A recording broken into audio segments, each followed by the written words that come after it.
నల్గొండ జిల్లాలో పైపుల ద్వారా సహజ వాయువు సరఫరా విస్తరణ పనులను వేగవంతం చేయాలని జిల్లా కలెక్టర్ బి చంద్రశేఖర్ ఆదేశించారు. దీనివల్ల వాణిజ్య ఎల్పీజీపై ఆధారపడడాన్ని తగ్గించేందుకు జిల్లా స్థాయిలో గ్యాస్ పంపిణీ విస్తరణ కమిటీని ఏర్పాటు చేసినట్లు ఆయన తెలిపారు. గురువారం కలెక్టర్ ఛాంబర్లో పౌర సరఫరాలు, పరిశ్రమలు, పంచాయతీరాజ్, విద్యుత్, పోలీస్ శాఖల అధికారులతో ఈ విషయంపై సమీక్ష నిర్వహించారు. ఈ సందర్భంగా కలెక్టర్ చంద్రశేఖర్ కేంద్ర వినియోగదారుల వ్యవహారాలు, ఆహార మరియు పౌర సరఫరాల శాఖ జారీ చేసిన ఉత్తర్వుల మేరకు ఈ చర్యలు చేపట్టినట్లు కలెక్టర్ తెలిపారు. మధ్యప్రాచ్యంలో కొనసాగుతున్న సంక్షోభం కారణంగా ఇంధన సరఫరాలలో అంతరాయం ఏర్పడిన నేపథ్యంలో ముఖ్యంగా వాణిజ్య విభాగంలో ఎల్పీజీ లభ్యతపై ప్రభావం పడుతున్నందున పీఎన్జీ సరఫరాను విస్తరించడం అత్యంత అవసరమని ఆయన అన్నారు. కేంద్ర ప్రభుత్వ సూచనల మేరకు సిటీ గ్యాస్ డిస్ట్రిబ్యూషన్ నెట్వర్క్ను వేగవంతంగా విస్తరించేందుకు చర్యలు తీసుకుంటున్నట్లు తెలిపారు. దీర్ఘకాలికంగా పీఎన్జీ వినియోగాన్ని ప్రోత్సహించాలనే ఉద్దేశంతో రాష్ట్రాలకు వాణిజ్య ఎల్పీజీ కేటాయింపును 20% నుండి 50% వరకు పెంచే అవకాశం కల్పించబడిందని చెప్పారు.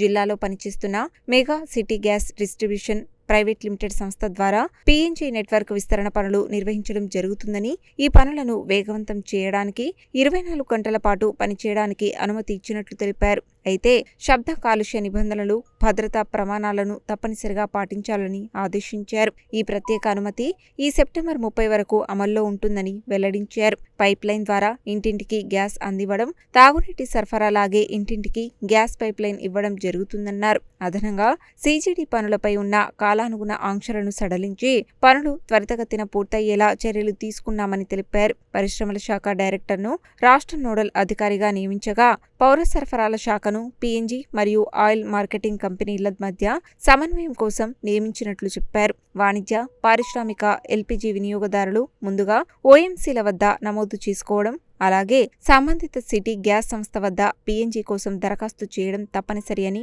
కలెక్టర్ స్పష్టం చేశారు. పీఎన్జీకి మారేందుకు అవసరమైన చర్యలు తీసుకుంటేనే 50% వరకు వాణిజ్య ఎల్పీజీ కేటాయింపుకు అర్హత ఉంటుందని తెలిపారు. ఈ కార్యక్రమం విజయవంతం కావడానికి పోలీస్ శాఖతో సహా అన్ని సంబంధిత శాఖలు సమన్వయంతో పనిచేయాలని కలెక్టర్ కోరారు. జిల్లాలో గ్యాస్ సరఫరా వ్యవస్థను బలోపేతం చేసి భవిష్యత్తులో ఇంధన కొరత సమస్యలను నివారించడం ఈ చర్యల ప్రధాన లక్ష్యమని ఆయన తెలిపారు. ఈ సందర్భంగా ప్రాజెక్టు మేనేజర్ వంశీకృష్ణ మాట్లాడుతూ, mega city gas project Valigonda నుండి నార్కెట్పల్లి వరకు విస్తరించి ఉందని తెలిపారు. ప్రతి 3 కిలోమీటర్లకు ఒక ట్యాంక్ పాయింట్ ఏర్పాటు చేసినట్లు చెప్పారు. ప్రభుత్వ నిర్ణయం ప్రకారం గ్యాస్ పైప్ లైన్లను ఇంటింటికి అందించే విధంగా వేగంగా పనులు జరుగుతున్నాయని పేర్కొన్నారు. నార్కెట్పల్లి నుండి నల్గొండ వరకు పైప్ లైన్ ద్వారా 5 గ్రామాలను కలుపుతూ టాప్అప్ పాయింట్స్ ఏర్పాటు చేస్తున్నామని తెలిపారు.